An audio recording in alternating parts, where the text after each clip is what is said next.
Hey, it's the Right Rican here, and today I'm talking with Joseph Lozada. He's his YouTube channel is a CTS, and I'm gonna let him describe what his channel's about, so you guys can check it out. Well, what a proper introduction. Let's give it up for the right Rican. Ladies and gentlemen. Yes, my name is Joseph Lozada. CTS Interview Room. We do a YouTube page. We do a lot of stuff. We do sports, motivational speaking, comedy, entertainment, you name it, we've done it. We got three shows. We got the CTS Interview Room Sunday interview. Every Sunday we got an interview, which the Carlos is going to be a part of about 3 weeks from now, depending on when this airs. Today is April 28th. So in 3 weeks of April 28th, you'll see Carlos on the CTS interview room. Uh, then we got the Bama Standard, which for the biggest Alabama fans come together and talk about Alabama football and talk to Alabama football legends. And then sometimes we get a celebrity. You never know. And then we call those the special interviews. And so that said, it's something y'all can check out. And, you know, I have to introduce. subscribe.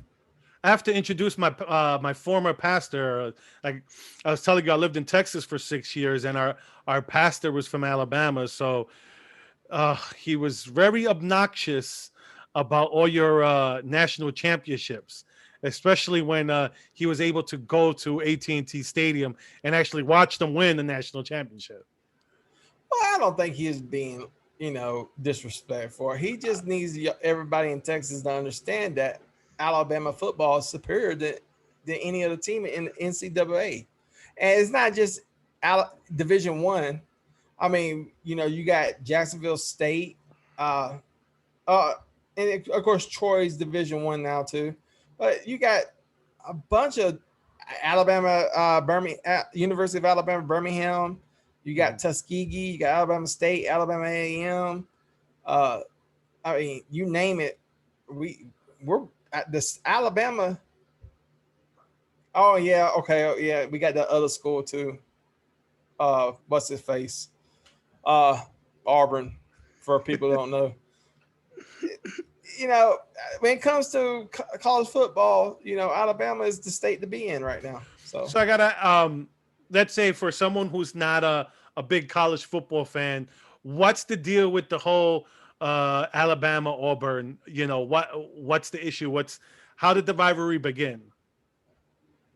well, the rivalry, if I could, good question. It all started. See, Alabama was known for this iron, and of course that's why we got called the Iron Bowl. And when you got two major universities living in the state, they're in the same state and the same division. Mhm. It's gonna be a rivalry. And really, and when you're growing up, you gotta make a decision. Are you an Alabama fan? Or are you an Auburn fan? And for a long time, you know, Auburn was dominant over Alabama, especially in my lifetime. And it's so nice not only seeing Alabama being dominant over Auburn, but it's so nice seeing Alabama being dominant over all of NCAA football. Well, you And guys have the I best mean, that's college coach in football with Nick Saban. arguably probably the greatest coach ever in college football, probably in all football. I mean, Bill Belichick comes to Nick Saban asking for advice. I Well, mean, my Giants, our coach Joe Judge was also an acolyte of Nick Saban. I don't know if you knew that. true. Yeah. So And another thing, my Falcons really suck. Anyway, uh, well, uh, I don't want to say 28-3. I'm sure that gives you nightmares. all right, moving on. And you're supposed to be the comedian, not me. No, No. we got comedians on our channel, but no, let me tell you what happened on that Super Bowl. I started drinking probably at 3 o'clock. And I was drinking, having a good old time. And the Super Bowl came on. I probably already had like 12 beers in my system by the time the Super Bowl. By halftime, the game was over. Like Alabama. And now you got to go back. Let me take you back a little bit. Alabama has a history of blowing lead. I mean, You mean- Alabama. Atlanta has Atlanta Atlanta has a history of blowing leads. in all the sports. Okay. Well, I don't care about the Hawks and the Braves. Let's stick with the Falcons. They have a history of blowing leads, especially in the playoffs. Mm-hmm. So by the middle of the third quarter, I start getting a little sleepy. And I had a friend sitting there watching the game with me. And I'm watching the game, but after like 20 beers all day long, I start dozing off. So I wake up and I see a celebration, and I was like, "Yeah, we did it!" And then my friend was looking at me. You lost. I said, "What? I lost what? My wallet? What are you talking about? What did I lose?" No, Atlanta lost. No, we didn't. No, they're celebrating. I look on. There's Tom Brady. We gotta rewind this. What the hell happened? And I put the DVR on. I rewind it all the way to the fourth quarter, and I was watching everything. I was like, "Just slept for." I don't even went to sleep because I felt like I blew.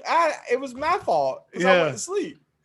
I sat in my chair and went to sleep because I was in a drunken state, and I was like, "What the?" Yeah. It's funny. My funny story with that one was my cousin came over to watch the game, and I was in the Dallas. I lived in the Dallas suburbs, and he lived on the Texas Panhandle by Amarillo. And so he came to watch the game. He came for the weekend. He went to go back to Amarillo at halftime because he's like, this game's over. It's 28-3. I'm just gonna go. So he calls me from Wichita Falls, which is about 2.5 hours. So it's about maybe the midway point of the ride. And I tell him, game's going into overtime. Or I forgot if there was overtime or if the game was already over by then. And he's like, nah, you BSing me. I said, check your phone. And he's like, he pulls over. I was like, you missed a hell of a comeback. He was pissed because it was like, a lot of football fans ask me, you're just a big Atlanta Falcon fan. Why did you sleep through a Super Bowl? First off, I was drunk. Second, I had it recorded. So in the next morning, I can watch the celebration and all this that's stuff. what you were hoping for. My friend can show himself out. So, it was like, he was that type of friend that, you can show yourself out. I wasn't worried one bit because this was the Super Bowl. It wasn't the playoffs. But knowing what I know about the Falcons, they know how to blow leads. We can go back to the Seattle Seahawks, the Cardinals. I mean, you name it, we blew a lot of leads, and we blew it in the playoffs. It just so happened that it was in the Super Bowl. It was going to be my magical moment. The Atlanta Falcons finally wins the Super Bowl, and they just took it from me. And I couldn't live with it for like 2 months. I was like, I didn't want to even talk about NFL football. I didn't care about NFL football until NFL football season started. And then it was like, okay, well, we're back in it. And then the Falcons do what the Falcons do, especially this past season. Well, since and I get it. Well, I was gonna say, since tomorrow's the draft, right? So, what do you think the Falcons gonna do at 4? Do you think they're gonna pick somebody there? You think they're gonna trade with somebody else? I hope what would you want them to do? I think they need to get a quarterback.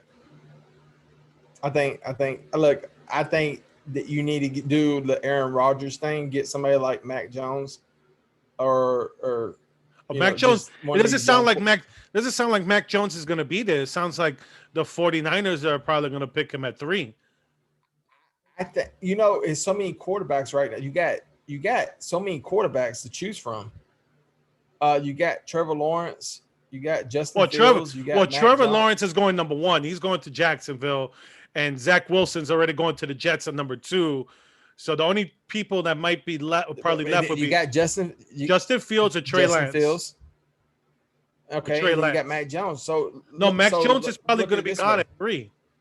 That's what I'm I talking about. understand that, but hear me out. Go ahead. Hear me out. On draft day, you never know what's going to happen. True, very So, true.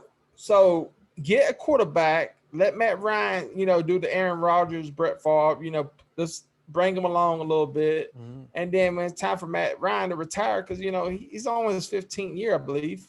He started in 2007, 2008, I believe. Just bring him along a little bit. Let's show the kid, how to do things in the NFL. And then when Matt Ryan goes under the sunset, or the Falcons trade him for some good offensive linemen, we got a good young quarterback can take us to the Super Bowl. This whole thing about trading Julio Jones, I think is stupid. I mean, Julio Jones still got some gas in the tank. He's not that old. Yes, but I could see why you want to trade him. Excuse me 1 second. See, this is excuse me, Jaden, baby, I love you. Will you please get out? I don't care. Go. Anyway. Oh, that's why I don't do live shows. Hang on 1 second. Close the door. This is not gonna get edited, is it? Not really. Nope. No. I could try, but no, it's okay. It's all good. You know what? Just Look, life. Listen, it's happened to me where my daughters come on my usually I'll just pause it when she comes on, just because it's like, okay, you need to, because she'll tell me like the silliest thing. She'll be like, Daddy, I wanted a kiss and a hug. And it's like, what I'm going to say to Dad? No, I don't want to give you a kiss and a hug, Yes. You tell her go get the job. But no, back to football. No, when you're talking about Julio Jones, I actually don't think it's a bad thing necessarily that to trade Julio Jones, because you can still get something for him. Because you guys, let's be real. Offensive lineman, hopefully. Well, I was gonna say, let's be realistic. Are you guys gonna win the Super Bowl in the next 2 years? That's your silence tells me no. I don't want to answer that. No, I'm just not going to ansser that. Your silence tells me no. Are we going to win the Super? Are we going to win the Super Bowl in the next 20 years? Well, why is it? How many times in Atlanta Falcon history do we have to rebuild? I'm tired of rebuilding. I get it. We got. Look, listen. You guys already have a good. You guys still have Calvin Ridley, who's young and he's a good wide receiver. You guys could get something for Julio Jones. If you can't get anything from Matt Ryan, let him play out. Like you said, choose a young quarterback, right? Let Matt Ryan take the last licks while you build up for whoever your next quarterback is. You trade Julio Jones, maybe you get some desperate team at the end. I don't mean it in a bad sense. I mean, some team may think that Julio Jones is going to put them over the top. Maybe someone like Buffalo or maybe Baltimore or something like that goes, maybe we just need that one more wide receiver, that one more weapon for our quarterback, and that could push him over. Does Julio want to go? That's the question I want to answer. Does Julio want to go? Well, let's say, for example, do you think he'll turn down a trade to, like I said, one of those two teams, Buffalo or Baltimore? I think if I was Julio, I would say, look, I want to go to a championship contending team. Exactly, like those two teams. Or Buffalo. Buffalo is a choke. They're choke artists. You know what? I gotta say, I think if you throw him in there, you throw Julio Jones there, you gotta pick your poisons between Stephon Diggs and Julio Jones. If I was Julio Jones, keep me out of the Northwest. No Jets, no Giants, no Buffalo, no Baltimore. Baltimore, he'd be there with well, actually, they're talking about. I even heard rumors they want to trade this guy. Oh man, brain fog. Send my ass. Excuse me. Oh, it's okay. Send my butt to the Chiefs or the Bucks. If not, I'm refusing to trade because right now ain't nobody really in the NFL can beat the Bucks and the Chiefs right now. They are uh, unstoppable. I think. well, the Chiefs need to. I mean, what the Chiefs proved. This is what I'll say about the Chiefs. And sadly, this is what they proved. If you don't have an offensive line, it doesn't matter how good your quarterback is. You ain't going to do nothing. Really, you think? Well, it's like people killed like Eli Manning, like in the last part of his career, the end of his career.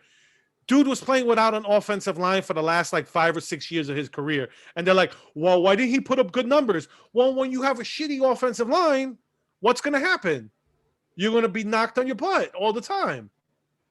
It used to amaze me as a Falcon fan how people wanted to complain about Michael Vick. Oh, he's just a running back. He all he wants to do is run the ball. Never had a good offensive line. Who's blocking for him? We were lucky to have a quarterback can sit there and say, oh, the pocket's closing up. Oh, I need to take off and run. Mm-hmm. And see, that's the thing, when Michael Vick got arrested and went to prison, we got what was his name from the Detroit Lions? Golly, I forgot his name. Joey Harrington. Oh, yes. Decent quarterback. We got a decent quarterback, but he was a pocket passer. We had no offensive line. No. And then it wasn't until they signed Brian Leverage, and he came in for 2 quarters and got hurt. But for those 2 quarters, we saw hope. We was like, wow, Brian Leverage, he knows how to escape the pocket because we got no offensive line. Yeah, then it's like we got that new general manager, and he looked like things we were looking up. We got him from, I think we got him from New England. He just got fired.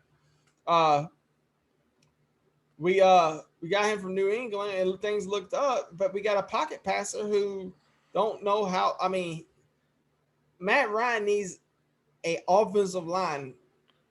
Yes. And he needs it bad. Yes. And like stops. Okay, we got look, don't trade Julio Jones. We got Julio, we got Calvin Ridley. Probably need that breakout running back. But more importantly, we need like offensive linemen and a system that works for, I think, this system that they had this past. I mean, I don't know what they were doing. Like, it looked like they were confused. Like everything they did was confusing. Like the guard didn't know the pull, and it was like it was disaster. It was the worst Atlanta Falcons season ever in the history of Atlanta Falcons season. Even I get it. The 2007 season looked good compared to this Atlanta Falcons. Well, as I say, if you look at like I said, you're Joe Judge and the Giants. Our offensive line, the first 8 games of the season, we didn't do nothing. Judge got frustrated with the offensive line coach and started to help out. And then once they fired the offensive line coach and we got somebody in, they started doing better. And it's like people sometimes don't realize it's like all these people got all these players have talent because all these players are the best of college. Sometimes sometimes you have to coach these. It all depends on how coachable these players are. Well, they say the men play on Sundays. So, not all the superstars. That's why I like preseason. People don't like preseason that much. But that's when you get to see your favorite college football players or even really play. Or even sometimes you not necessarily, because sometimes you get those D3 players that they get a shot to show their stuff. Like a Victor Cruz that he played for UMass, and then look what he did for the Giants. Right. Like for Auburn fans, the only time you ever going to see your favorite football players play is when you go to arena football. And I'm not talking about like the major arena football league. I'm talking about like your small town arena football league. I know what you're talking about because I went to in the good thing about living in Texas when I lived there was football is king. So everybody loves football. So we had 2 or 3 arena football teams in the DFW area. So I I had my pick. It was like which was the one that I went to? I forgot the name of the team. They moved from one town to another because they got, I guess they got a better deal. Mhm. hmm But I mean, Yeah, hey, football's look, football. I love to watch football. It, you know, I love to watch football too, man. And I wish my son would love to watch football. He don't. There's three things in my life right now that I love more. I still want to say boxing, but I ain't gonna lie to you. 2 years, I have not watched one boxing match. But boxing, professional wrestling, and football is like that's king for me. Like that's I can watch boxing all day. I can watch football all day. I can watch wrestling all day. like And UFC or MMA. when Brock Lesnar was in it, if they hype a fight up like Colin McGregor or Brock Lesnar, when they was Oh, hyping you got to fights check up, out and their new heavyweight champion from Cameroon. He's a beast. You gotta yeah, check him out. I forget his name, but he took out the champion. I think in like 2 rounds he took out the champion. It was it was a great fight. You gotta they're yeah, when they first came out, it was kind of boring because it was just like gore. It seemed like gore for gore's sake. But right. now, like the fighters that they have much more professional fighters. So I think the I product is don't much I better. don't hate it. I don't hate it by no means. I don't want to come out of the perception. I mean, I have some UFC DVDs. Uh, it was just for me. It was more like you got to psych me up for it. You have to like back in the day when you were in boxing. You remember HBO had that the 4-part series. I mean, it could be Mayweather versus Guerrero, and Mayweather was going to beat Guerrero.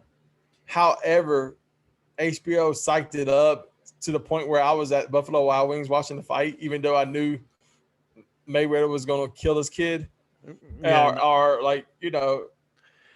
I used to I'm watch sorry. boxing. I used to watch boxing back in the day. You know, uh, when you had Tyson, Holyfield.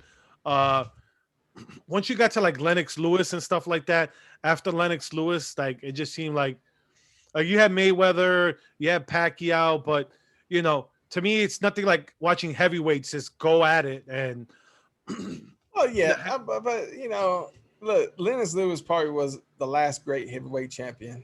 And Mhm. Klitschko, I would give the Klitschko brothers too, because even though I didn't get to watch them because they was overseas a lot, but their record speaks for themselves. But for America, Lance Lewis, even though he was from England or Canada, where he chooses to be. I know in the Olympics he boxed for Canada, but he's from the United Kingdom, I believe. Yeah.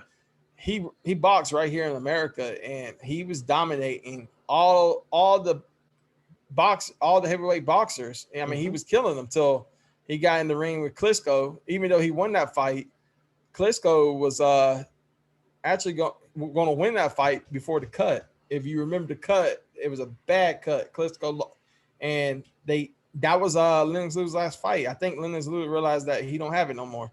I don't know what happened. Lennox Lewis, I really wanted to see a Or rematch of that. I think maybe he wanted to Lennox, go out on top, and why? Because I think that sometimes that's the bad thing when it comes to boxing. Um, Fighters don't know when to just call it a career and you made your money, move on. yeah, like Mayweather. Mayweather, is probably the smartest boxer in the Oh history yeah, of boxing. Hands down. He made me a lot of money, especially during that Conor McGregor oh uh, yeah. crap. I made so much money.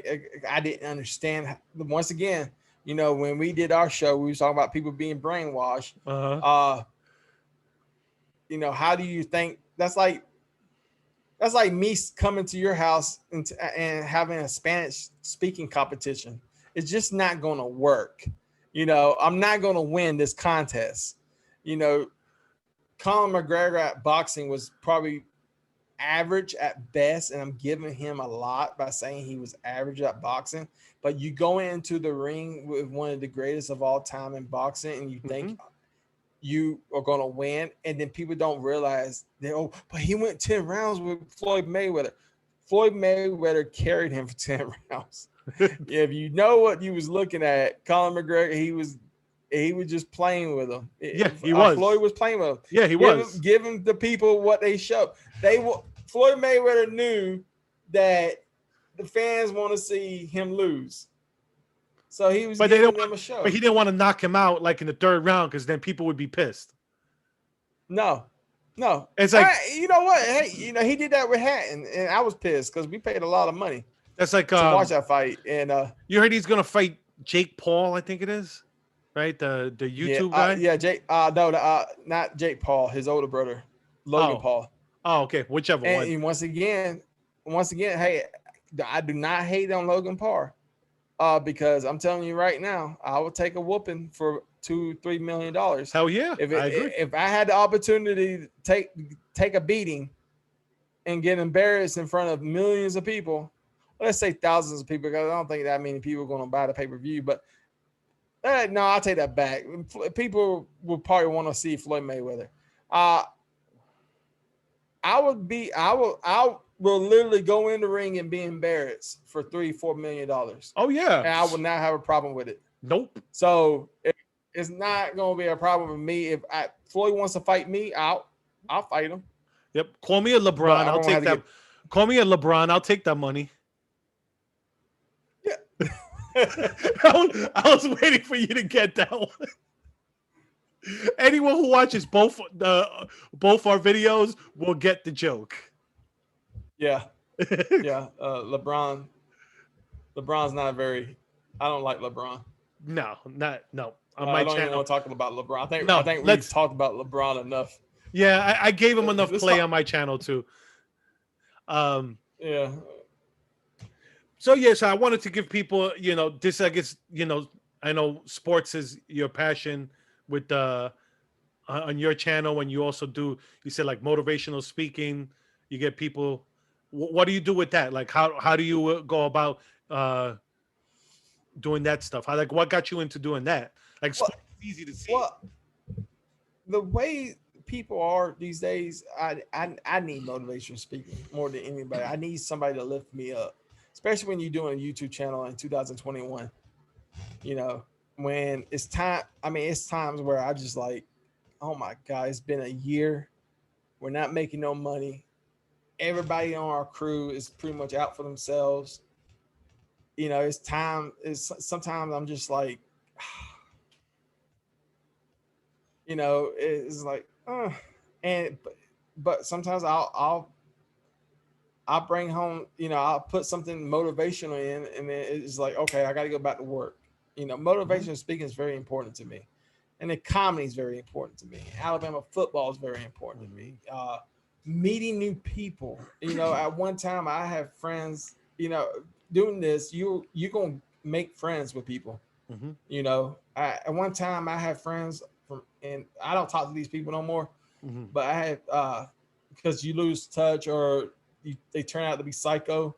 But I had friends from Australia and the UK and Oklahoma and Puerto Ricans that are on the right that been on your Facebook page for a year or two, and you didn't even know they had a YouTube page because they didn't promote it, which we got to talk about that later. You need to start promoting. You meet new people, and I love meeting new people, and I love the fact that in this business right now, it's not a business for me, but in this business, when it becomes a business, you get to meet a lot of interesting people with a lot of interesting backgrounds, and I love that. Mm-hmm. I got a excuse me, like I had a one of my followers reach out to me, and I actually I had a Zoom conversation with them, but I didn't record it. It was just to get to meet her, get to talk. So I told her next time I gave her a video to watch because she's a religious person. So I got her to watch something. Just like it was something that blew my mind. So I wanted her to watch it. And I was like, you know what, watch it. And then we'll sit down and we'll have a conversation about it. And I would love, and to me, like you said, I'd like to meet people too. So if a follower of mine wants to, they hit me up and they go, hey, I want to talk on your channel about something. Hey, this is about, it's not, it's, I talk about what my feelings and all that stuff on here. But, people who are listening to it, sometimes people don't, maybe they're too afraid to get on camera. Maybe they just want to talk audio and they don't want to show themselves. Go for it. Do, whatever makes you feel comfortable. Because not everybody could do what we're doing, like talking, showing your face, you know, everybody, some people need a script. Not everybody could do it like us. We just do it off the cuff. Well, in all fairness, I'm not very good at what I do. I just do it. I have a speech impairment. Anybody who's watched my interviews knows I misspeak. Uh, I'm very slow. It's hard for me to come up with words to say. Uh, I'll say and I'll say, Oh yeah, my what's wife. funny? My wife gets mad at me If for that. you watch my interviews, I think I need to change my show to, what's funny? I always thought that was funny. That should be the name of my show. I always thought it was funny because that's like the number one thing I say. And then and then when I need to say something, I'm thinking about what I need to say, and then I can't think of the word I need to say. So truthfully, I do not need to conduct interviews. But the thing about it is, when I come up with the CTS, I wanted to have a comedy show. I came close to having a person, a couple people actually, trying to do a comedy skit type of thing. Mhm. That didn't fall through, and that didn't come. It didn't fall through. I don't even know it's a real phrase. No, It didn't it pan fell out. through. It fell through. It didn't pan out. That's Yeah, another one. Yep.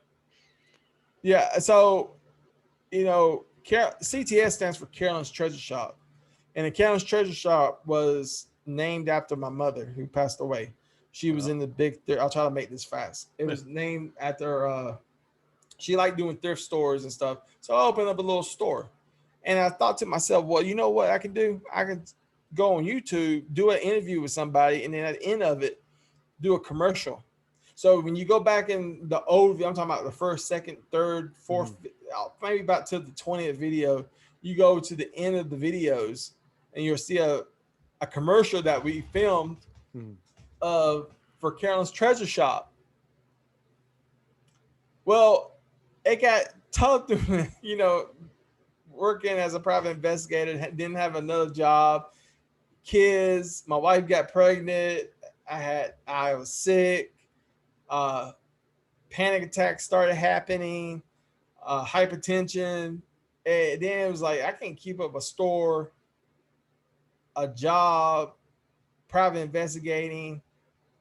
Now we got another kid coming in, and I was like, man, I just needed to focus on one thing, and I chose I chose CTS interview room over Carolyn's Treasure Shop. But in the same, I keep that C, and even on the Facebook page, I deep down don't want to change it. I still want to keep it Carolyn's Treasure, even though it confuses the hell out of everybody.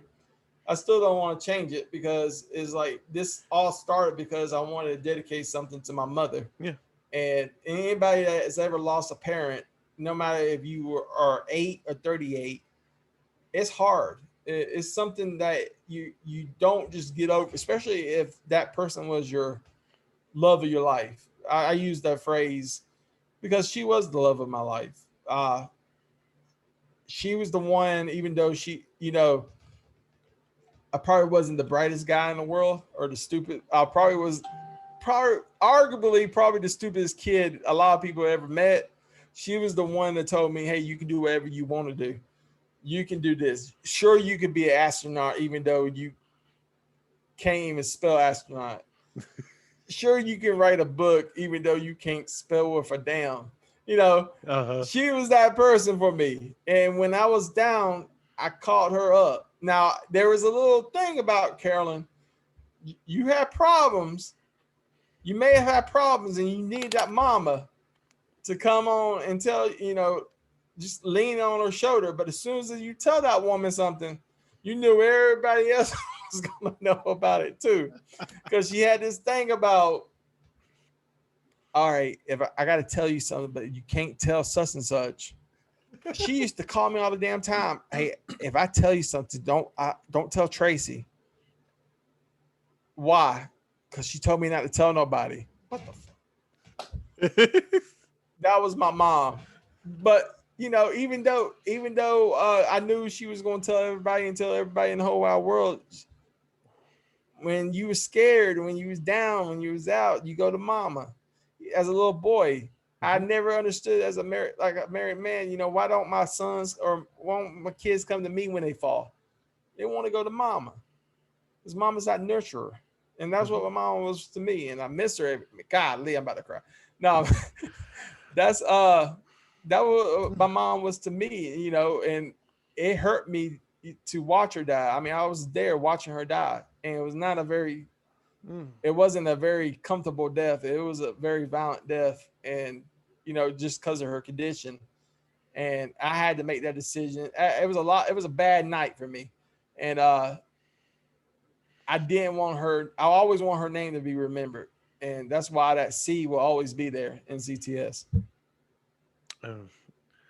That's what, that's a great and touching story. I think that's I think that's an excellent place. Let's leave it here because I think that shows the heart of your channel.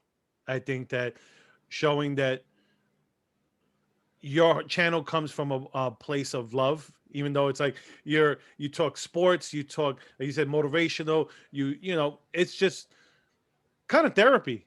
I look at my channel the same way. I look at my channel as it's a it's a I get away it's a way for me to um talk my feelings. Sometimes I could be pissed off about something, I could be happy about something, and I'll go on here and I'll talk about it. And you know what, if I have nobody else to talk to, at least I got YouTube.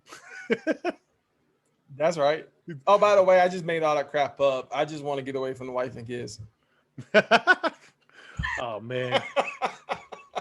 I just No, I know. No, I said oh man because I kicked my camera by mistake. Sort of. Everything's happening. I'm sort of playing.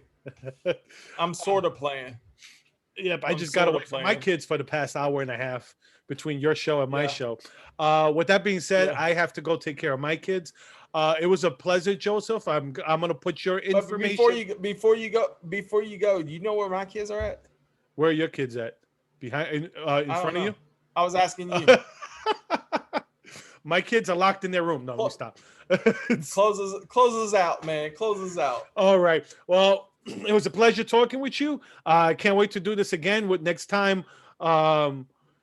Next time we'll find something maybe more related to your channel, more related to my channel, because it's funny we switched roles today. Trump owning a football league back in the 80s. We can talk about that. There you go. So, we could. With that said, this has been the right Rican. He's got to go take care of his kids. Everybody else, no, I'm just playing. Close us out, man. Come on. It's the right Rican. Please like and follow my channel. I'm on YouTube and Rumble. You can follow me on my social media. I'm on Facebook, Twitter, Parler, and Gab. That being said, have a good one, everyone. And